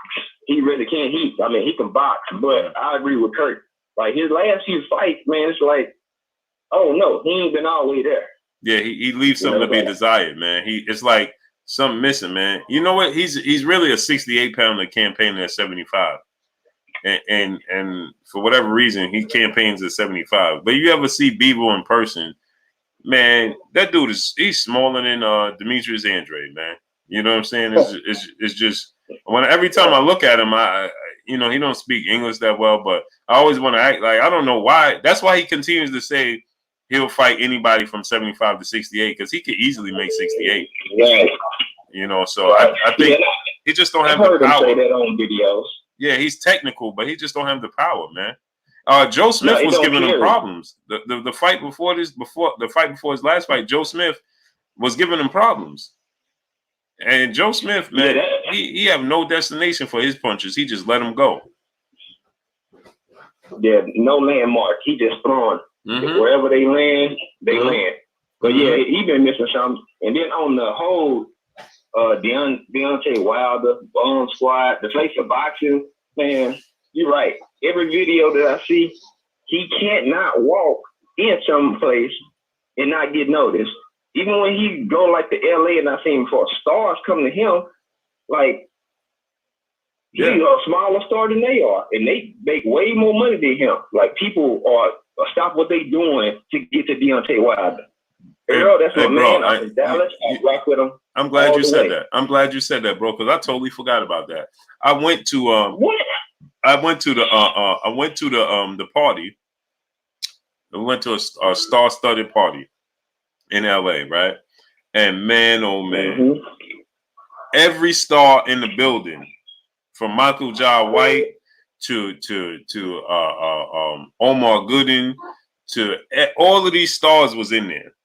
Stars from they man, when he walked in, it was like it was amazing, man. It was amazing. And you know what? I'm gonna put that video up because I recorded it. It was absolutely it was pandemonium, man.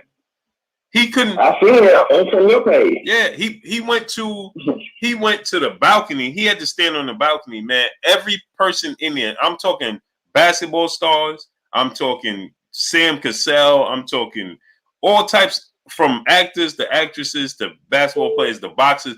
Every boxer that was there. Every single boxer that was in the building took a picture, wanted to ask him to take a picture with them. He had to stand in one spot because he couldn't even move around no more. Every boxer in the spot came and you talking about, I'm talking from Julian J. Rock Williams to all of them went up to him to take a picture with him. Man, on the video, somebody had food. They put their food down to come and address this man to get an autograph. Yeah. You wouldn't have stopped eating to go get an autograph or greet a man. Right. You'd have made it, brother. And this pay-per-view number is gonna go up. I'm glad, Gabe. I'm glad you brought that up. Yeah, brother. When you first walked in the door, they had the red carpet with the backdrop that everybody was taking pictures with. When Deontay Wilder came in, it was so much pandemonium right there. It was so crowded. They had to move him inside to the balcony because people couldn't come in and out no more. And I'm talking, you had Michael Jai White, you had Sam Cassell, you had basketball players, all types of basketball players, all types of movie stars, all types of actresses, actors, everybody, musicians was there, everybody was there, right? And they could not move. When he came in, it was absolutely ridiculous. And he stood at the door and they was at the backdrop and he was taking pictures, but people couldn't come in and out. So they had to take him and put him on a balcony all the way in the back. And he stood there for about 2 hours, 2 to 3 hours, just taking pictures. He took pictures after pictures after pictures and recordings after recordings. He just stood. I asked him in one of my videos, I asked him at the end, I said, "Hey, champ, I know your face getting tired. You know how your face get tired from smiling." He was like, "Yo, boo, I just love the people, man. The people love me, so I love them." I'm talking the waitresses that was working, the workers, people was coming upstairs. It was absolutely outrageous. Right. See, that's why he's the face of boxing. Canelo, you might have the pay-per-view numbers, you might have multiple belts in multiple weight classes, but when you're the people champ and the champ in the boxing ring, that trumps that. People might disagree with me, but when you're the people's champ, it don't matter win, lose, draw, you still a champ in their eyes. And that's how we ride with the Blum squad around here. Yep, for sure. Kudos to you on that coverage in this camp, man. Appreciate you. Some exclusive footage, man. I appreciate that grind. Kurt, man, you got a boxing brain out of this world. I got to give you that credit, my brother. I'm not gonna hold the lines up too much longer. That's all I really wanted to say, man. You already know, Blue. I stay in the chat, brother. Yes, sir. But Appreciate I come in to try to get my rent on this one, man. But yeah, you know what? Yeah, you know what? I keep forgetting, bro. Y'all gotta remind me, man, because I gotta go back to this channel. Yeah, I gotta go back to this channel. So y'all gotta comment on the old video. So comment on yesterday's video, and then I could go and do it. But just remind me, man, because I keep forgetting. Matter of fact, man, I'm gonna do it as soon as this stream is over. As soon as we finish. It ain't no rush because I got a wrench on the other one. On the big toes and these stools up out there, so it ain't no biggie when you do it, man. I know you busy and got a tight schedule, so hey, much love to y'all, man. I appreciate the call. Salute to you, Blue. Salute to you, Kurt. Yeah, y'all keep rocking, man. Y'all can go, man. Yes, sir. Appreciate you. Salute, yes, sir. Peace. That's my brother Gabe _5, man. Salute to Gabe, man. Appreciate you, brother. Yeah, Kurt. I totally forgot about that, Kurt, man. How he was getting mobbed when we was at that place, man. Rooftop too, man. Absolutely. Hey, listen, if you call in private, I'm not answering private calls because I can't see if you can't call in with a regular number and call in, man. I can't answer private calls. Too many trolls calling, man. We got to screen them, and I can't screen them that way. So I don't know if you're a troll or not. Apologize, but private calls, we ain't answering them. Sorry about that. Unblock your number and all that, man. Make it unprivate. We ain't doing the private calls. You know what I mean, Kurt? Man, we get too many dudes just coming here. Just there we go. We got it right. Yeah. What's your name? Where you calling from? It's your boy Taco K, man, calling out here, man, from California, man. Salute to Taco K, man. Salute. Man, what's up with you? Salute with you, dog, man. How you doing, man? Chilling, man. Hey, this crack Canelo fight, boy. Hey, I don't know if you see me in the chat, bro. I didn't even see the fight. I was just listening to you for the fights I don't like to see. I just listened to you talk on the fight, and you said that they announced him as a 4th division champion already. If you look at my comment, I'm like, oh, the fix is in. yeah, bro, and that's what I told people that they and Taco K, you was there, so you heard me live, right? I said all of this before the fight even happened, and you heard me before the 11th round. What did I say? Oh, look at this dude coming out like he hurt. I'm like, what? Right. Well, he looking hurt. I'm like, what? He hurt. Right. You won. You clearly won the 10th round. You came out the 11th round acting like you hurt. What happened? And then when you told me the announcers had him up on the cards, I was like, oh yeah. I'm like, if he don't knock him out, it's a wrap. It's over. How you were saying he wasn't even throwing hard punches. I'm like, oh yeah, man. Yeah. I mean, what's his name? Chris Mannix. He had Canelo won 7 out of the first 9 rounds. What fight was you watching, bro? Hey, but you know what though, Blue?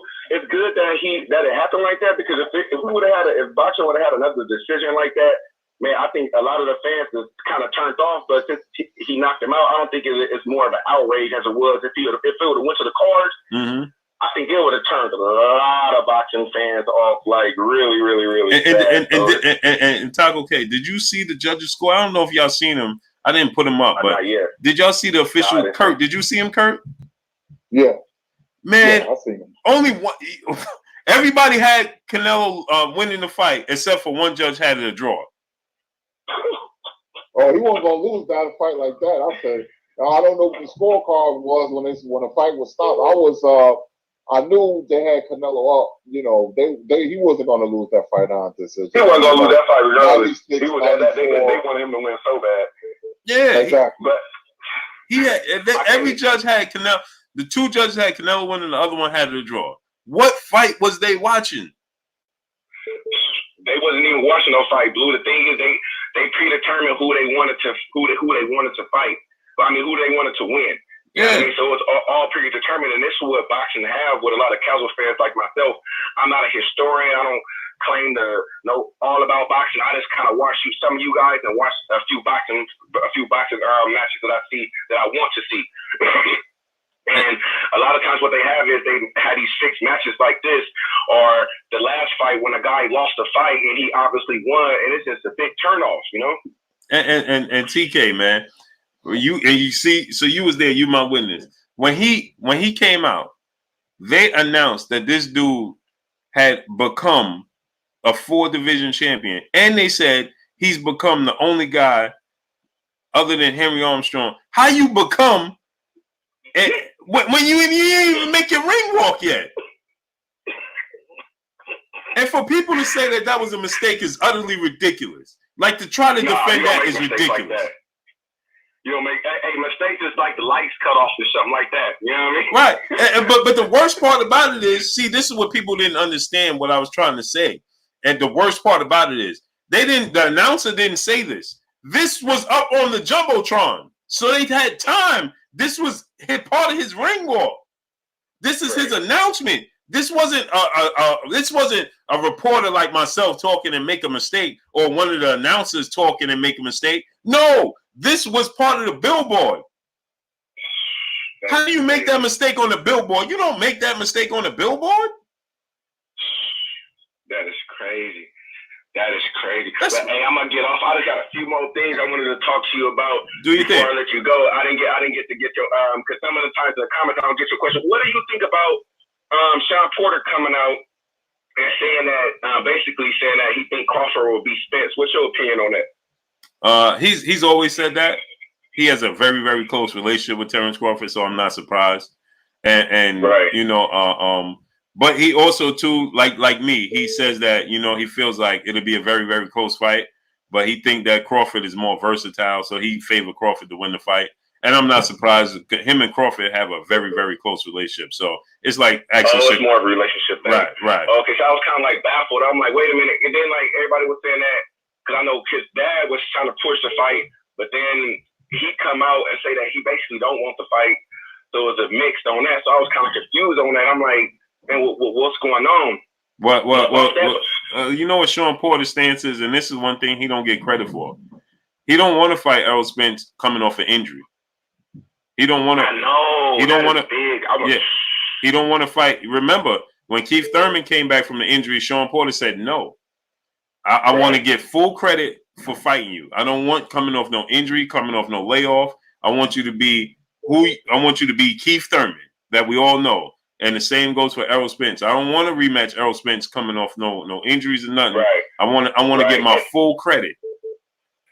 And the one thing I'm gonna go because I got a deep history with my family dealing with drugs, alcohol. Man, I see this and I lived it. And when I seen Errol Spence come out with that text message saying he a savage, I just kind of cringe, bro. I'm like, I really don't. I hope he really get. You know what I mean? That you know he really got a second chance at life. You know what I mean? That a lot of people don't get. Just think about it, Blue. Remember Paul Walker? Right. They got into a car accident. He was a race car driver. The dude that was driving that car. Right. And he lost control and they gone. So I'm like, I hope that he get it together and just, you know what I mean, put down. I ain't saying he got to come and don't do no alcohol, don't do nothing, but bro, like, man, that was too close, Blue. And I don't think that that text message let me know. I don't know if he learned his lesson. You know what I mean? And that's kind of scary, Blue. I want to pray for him, and I hope that he get it together and catch it. I hope somebody, his people, is talking to him, and maybe even just God touch him. But he got to watch that, man, because that is very dangerous, man. That alcohol, man. I know what you mean. That is very dangerous, Blue, man. That, man. I got my family. I got a long history with that, man. And I'm trying to tell you, that text right there when he sent that out, I'm like, that's not a good look, man. And I just hope he get it together. And I really don't want to see Spence in the ring for at least a year, bro. Because that post-traumatic depression, man, is big, especially with them accidents. You get hit with a shot, and you can have flashbacks. And I just hope that he just, even if he lose the belts and got to come back and get them, like, you know what I mean, just take his time and come back when he feel like he is absolutely 100%, because I don't want him to get an L off of trying to rush back too fast. You know what I mean? Because once you get hit with that punch, that them lights start flashing, it's different, bro. It's very different.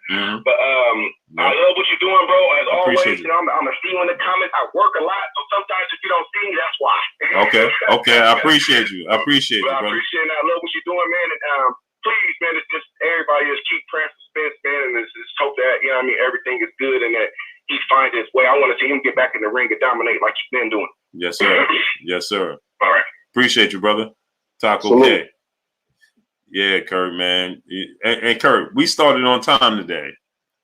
We only got 9 minutes, bro. No. What's your name? Where you calling from?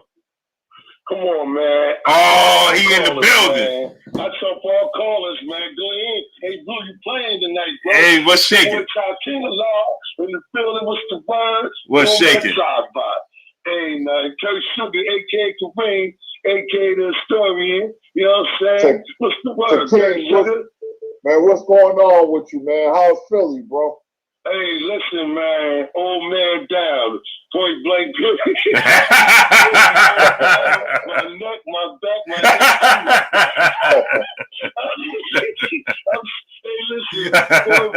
Why you put me to work, man? We recruit some of my boys out here. You know what I mean? Listen, I got a match. I got a California King, you know, Stearns & Foster's joint, and my steps go like up and then turn. So it took us this is no exaggeration. It took us an hour to get this joint up the stairs, man. I was like, yo, man. Listen, look at how the case of beer and the flip of that 1738. Yo, my boys are looking at me like, yo, son, for real? I'm like, it's all good. I'm in the building, man. You know, now I'm gonna go get this furniture this weekend, man. Get everything new in the house, you know what I mean? So get the furniture, get all the rooms done up, man. And so when you guys come down, man, you know, we're gonna just show up and show out, man. That's what we do, bro. For sure. We're gonna make it happen, man. We're gonna make it happen.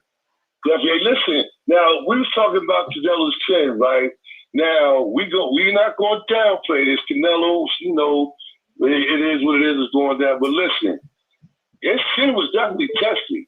And I'm gonna take y'all down memory lane. His chin was definitely tested. His 3 best rounds was the same. I compared to the 3 greatest rounds I ever seen, and that was the Hearns and Hagler, him and James Kirkland. And James Kirkland, he had Aaron Wolf, Canelo would have been out of there. You know what I'm saying? But remember, he didn't have Aaron Wolf doing that fight. But James Kirkland shot, and I'm a James Kirkland fan. He had Aaron Wolf that night. Canelo was done. You know, he just couldn't, you know, hold up. His training regimen wasn't the same without Aaron Wolf, so he can withstand that onslaught coming back to him. But he definitely got his chin tested. Because James Kirkland rocked him that night. Come on, keep it 100. Yeah, he did. Yeah, man, that was those 3 rounds I compared. I told my boy we was watching it. I said, listen, somebody gonna die here tonight. He said, what you mean by that? I said, you really don't know boxing like I do, but I'm letting you know right now. Canelo and James Kirkland coming in there, and he's gonna try to take Canelo head off, and Canelo ain't having it. So somebody going down and die in that ring. Sure, this happened to be my man Kirkland, but you know, like I said, man, his chin definitely got tested. It's Kirkland, you know, Kirkland was the next, like we call him Baby Mike Tyson at one point. You know, he was destroying everything moving. You know what I'm saying? But you know, it is what it is, man. But you know, and Kirkland just came back and fought recently, didn't he? Yeah, I believe he did. He came back. Is he back with Aaron Wolf? Yeah. Oh wow, I didn't even know that. Yeah. That's my guy, man. Like listen, bro, and I'm a huge Kirkland fan because I just like that destruction in him. You know what I'm saying? Right. He come in the ring just like Mike used to do, black socks. You know what I mean? Black boots, short boots. Like I was like, yo, this. And then when I first seen him fight a couple of times, I said, oh, we got one here. You know what I mean? So that's seeing him going through with Aaron Wolf. The training he had him going through, like sleeping in the shed and stuff like that, like, oh wow, this is different. Do you remember Aaron Wolf was an animal? You know what I'm saying? So she instilled that in him.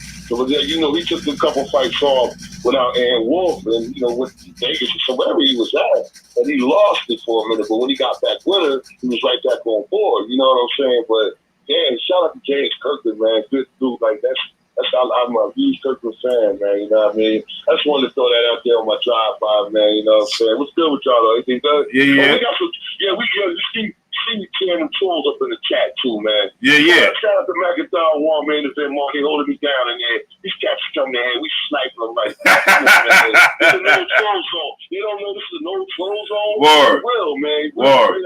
And see, the thing about the way this new setup is, this version, when I'm on the phone, it looks different. But when I'm on here, and nothing is highlighted, so I can't see who got a wrench, who don't. I can't see I can't even see if y'all block somebody or not. I can't see nothing.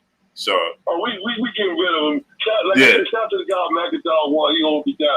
That's my brother, the father sitting man, fathership brother in the nation, man. Yes, sir. The main event, Mark, we in there tearing their necks off in this.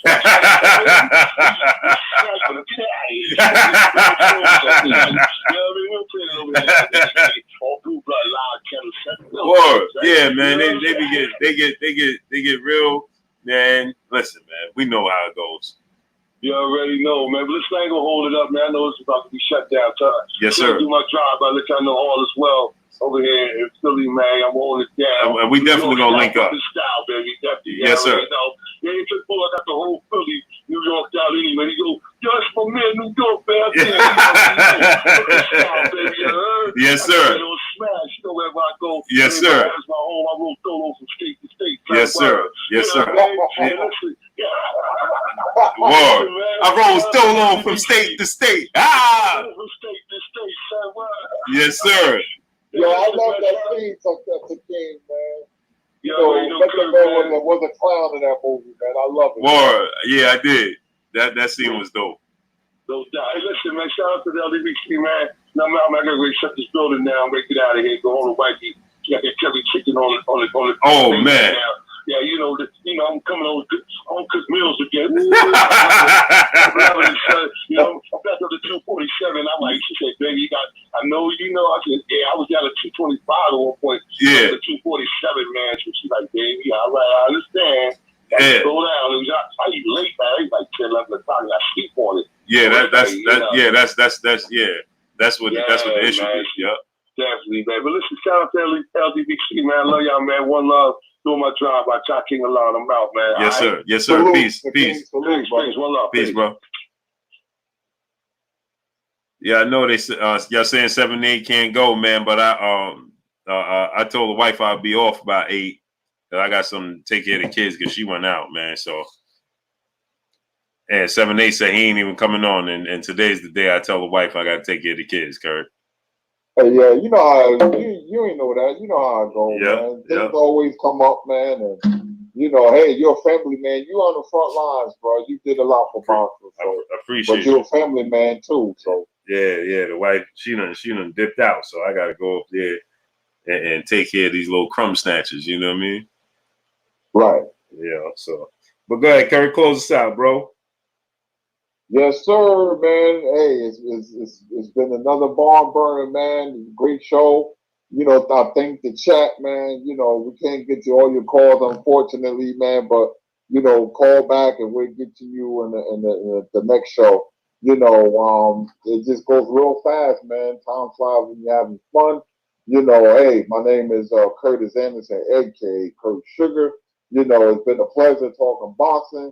You know, with the community, once again, LDBC, New Media, and to the Capo, great job, man, and peace.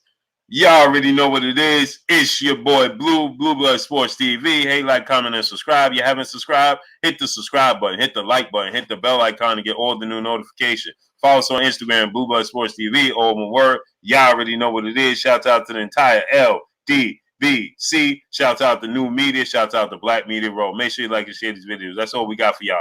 Salute, peace, and blessings. Subscribe to this channel, Blue Blood Live TV, man. 6 p.m. Eastern Standard Time. We on Monday through Fridays, man. So salute to y'all. Peace and blessings to each and every one of y'all. Peace. We out. Peace.